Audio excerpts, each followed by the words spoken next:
Let's go.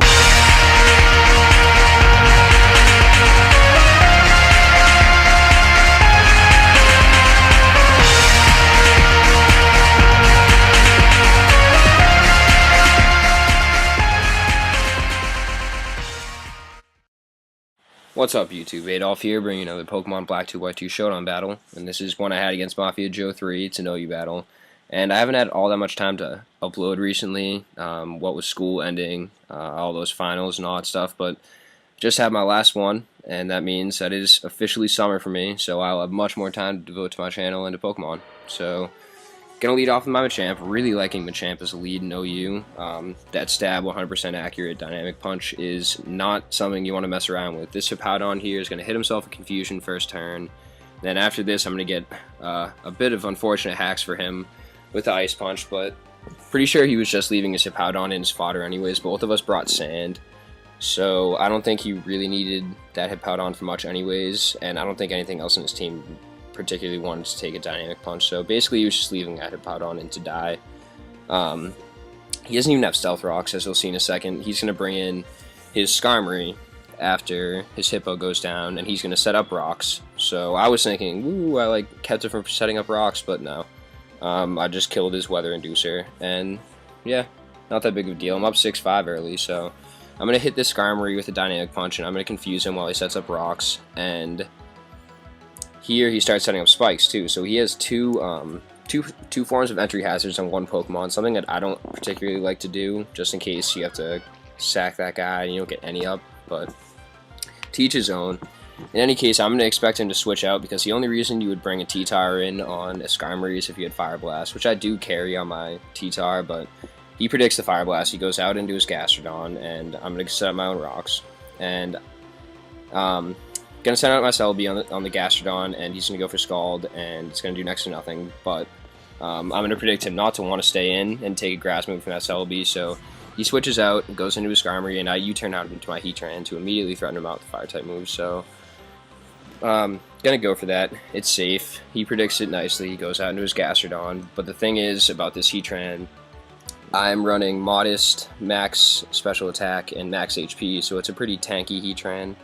In any case, I carry Hidden Power Grass, and that Gastrodon is going to die.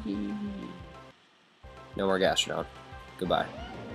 But he brings out this Chomp, and I am going to predict an Earthquake, but the thing is that there are already Stealth Rocks and a layer spikes up, and I've already taken one round of Stealth Rocks and one layer spikes damage, so even though I predict the Earthquake correctly, I'm not going to be able to take two of them, and my Celebi is going to go down. However, this gives me an opportunity to go out into my Scarf Moxie Mence, and go for the Dragon Claw.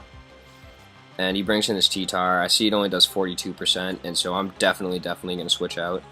And usually when I see T-Tar, I think Choice Band, or I think Specially Defensive, and he goes and he surprises me here with the Dragon Dance. So I was expecting to take a Stone Edge with my Heatran, but wasn't the case. He goes for Dragon Dance, and he's able to outspeed and kill my Heatran with an Earthquake. So I wasn't even sure if he had all that much to threaten me with. I figured he might have had Superpower, but no, he is Earthquake, and he just murders my Heatran. But I'm gonna go out and revenge kill him with my Scarfed Salamence. But here he knows that I definitely am Scarfed, because I outsped his +1 Tyranitar. So he's gonna go into his Skarmory because he's immune to Earthquake, and he's gonna be able to roost up, get himself back to sturdy, and then set up another layer of spikes while I go for the Fire Blast. And he doesn't have much in his team that, I mean, that Garchomp can take a Fire Blast, but he hadn't even seen it yet, so he figured it was probably safe for him to stay in and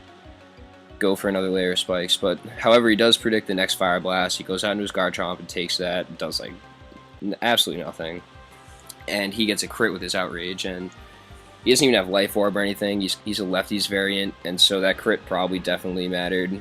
Might have made up for, the freeze hacks on his own Weather Inducer, so I think we got even there. But I'm going to go into my Salamence and think that a Dragon Tail will kill off his Garchomp. Should have just gone for Outrage. It probably would have even 2 KO'd that Skarmory if he had decided to bring it in. Don't know why I did that. Yeah, really stupid play on my part. But it's okay, because right here he's going to make a stupid play of his own. If he carries Brave Bird and his Alakazam is Focus Sash, then he wins the game. If he kills my Machamp with Brave Bird right there, instead of going for Spikes, because my Landorus is immune to Spikes, so I don't even know why he went and set a third layer up, but just in case he has the Focus Sash, I'm going to go, you know, use Bullet Punch, break the Sash, and if he's sashed here, he's not going to be able to kill me with a Psyshock. So I'm going to be able to take him out with an Earth Power at the very end of the game. So if he had had Brave Bird on his Skarmory, and if his Alakazam had been sashed, he definitely could have come away with that game. However, not the case. So good game. Mafia Joe 3. If you guys like this kind of video, subscribe, rate, comment, etc., etc. Goodbye.